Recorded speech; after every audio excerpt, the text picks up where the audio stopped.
Hello everyone, welcome to Noble Psychiatric Services presentation. My name is Dr. Ondieki and I'm one of the guys behind Noble Psychiatry as well as Noble Pathway. And I'm excited to welcome you to this presentation. I want to begin with one question. What happens when mental health challenges go unnoticed, misunderstood, or untreated? Every day we encounter individuals silently struggling with depression, anxiety, trauma, suicidality, and other psychiatric conditions that affect not only their mental health but their families, relationships, and the quality of life. This is why this conversation is important. Today, we'll explore personality disorders in a practical, evidence-based, and clinical relevant way aimed at improving patient care and strengthening our approach as mental health professionals. Thank you for being here, and we will get started. This presentation is produced and designed by Noble Psychiatric Services. This presentation defined personality disorders as a long-term pattern of connectivity, thinking, and behaving that influence an individual functioning throughout their lives. These illnesses play an important role in clinical psychiatry because they affect symptoms manifestation, treatment engagement, therapeutic alliance, and long-term results. Trainers are introduced to the fundamental ideas that govern diagnostic accuracy and evidence-based treatment by planning through DSM-5 criteria. As far as the learning objective, the course prepares trainers for a thorough grasp of personality disorder by first examining the DSM-5 cluster structure and the defining characteristic of each diagnostic category. The goal emphasizes not only accurate identification of common presentation, but also ability to discern entrenchment personalities pattern from episodic, which underlying in key psychiatric reference. Because treatment is frequently complex and long-term, this course emphasizes familiarity with first-line psychotherapies and restrict but focused role on pharmacological treatment as supported by empirical evidence and clinical guidance. Personality disorders are defined as a permanent, rigid pattern of inner experience and behavior that differs from cultural norms and endures across settings. These characteristics emerge in youth and early adulthood and stay reasonably consistent throughout the life.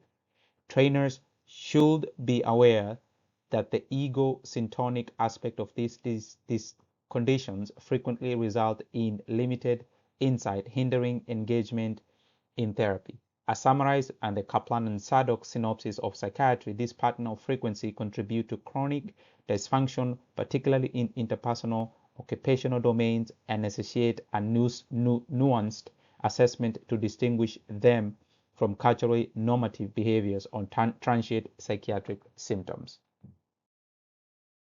When we look at the DSM-5, it classifies personality disorder in a group of cluster A, which is the odd and eccentric, which is paranoid, schizophrenia, schizoid, and schizotypal.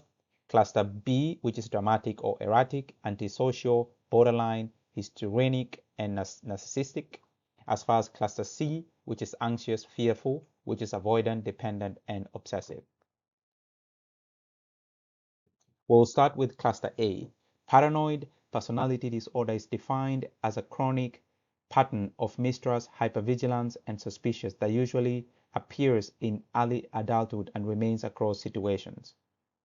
Individuals with this condition commonly interpret neutral or innocent comments as threatening, resulting in social isolation and interpersonal conflict.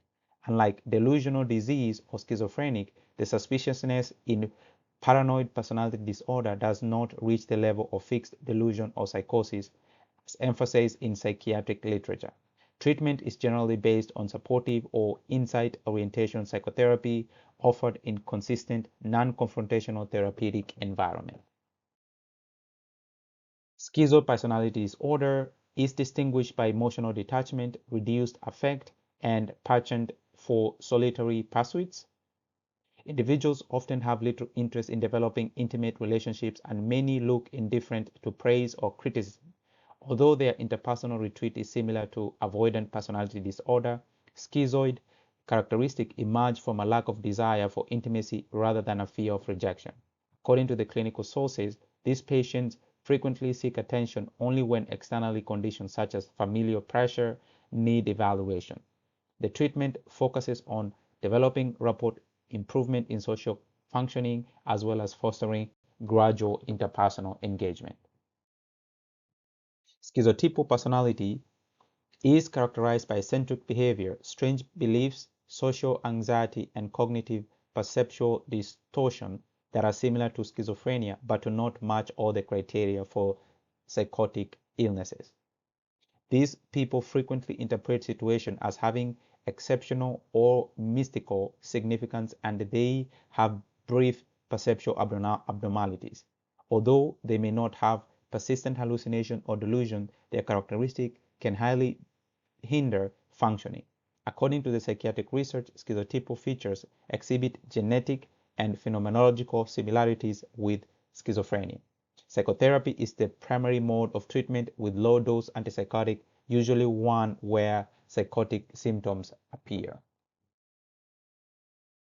We move on to cluster B. Antisocial personality disorder is defined as a widespread disrespect for the right of safety of others, characterized by deception, impulsivity, violence, or chronic patterns of breaching social norms.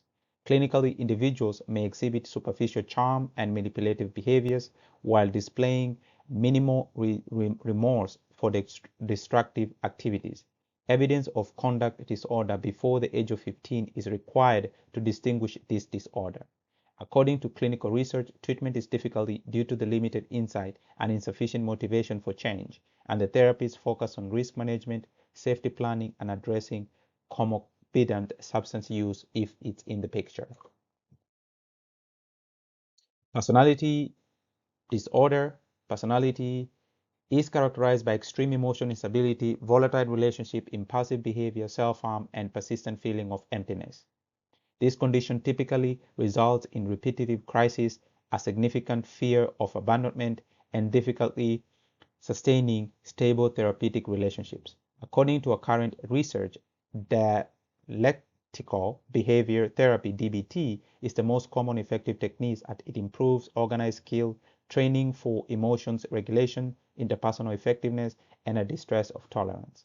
A major systematic overview found that the pharmacological treatment provides minimal benefit to core bipolar personality disorder symptoms, highlighting the necessity for psychotherapy and a limited utility for medicine for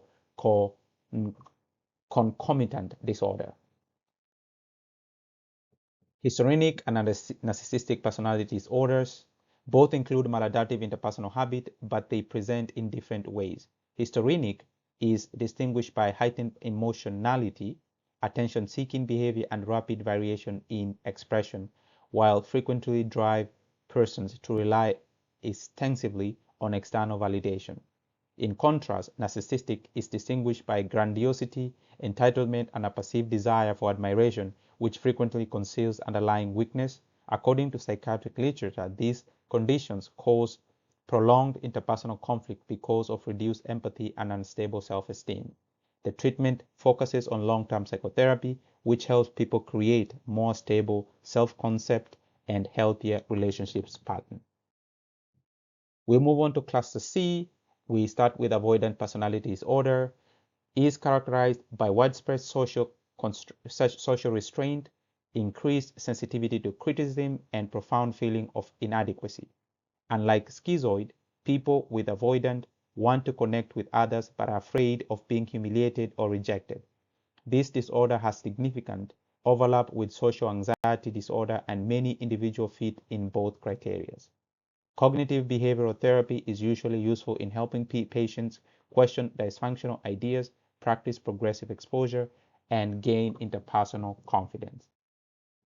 Dependent personality disorder is characterized by excessive need to be cared for, which result in submissive behaviors, difficulty making independent decisions, and a fear of separation. To prevent loneliness, these people may tolerate toxic or exploitative relationships. Clinical texts emphasize the significance of promoting autonomy, assertiveness, and resilience in therapy. Treatment aims to improve decision making and reduce reliance on caregivers or authoritative figures. As far as obsessive personality disorder is distinguished by rigidity, perfectionism, and obsessive with order and control, which frequently comes with the expense of flexibility and efficiency.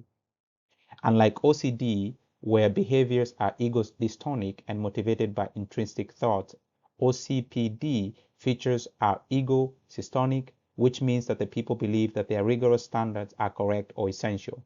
This might result in interpersonal stress and reduced functioning. Cognitive behavioral therapies and that address cognitive rigidity and maladaptive perfectionism have shown promise in enhancing flexibility and general functioning. As far as the comorbidities and the differential, personality disorders are frequently associated with mood disorders, anxiety disorder, PTSD, or substance use disorder, complicating the diagnosis and the treatment. Trainers should not diagnose BPD or personality disorder during acute mental instabilities, since brief symptoms of mania, depression, or psychosis can mimic maladaptive personality traits.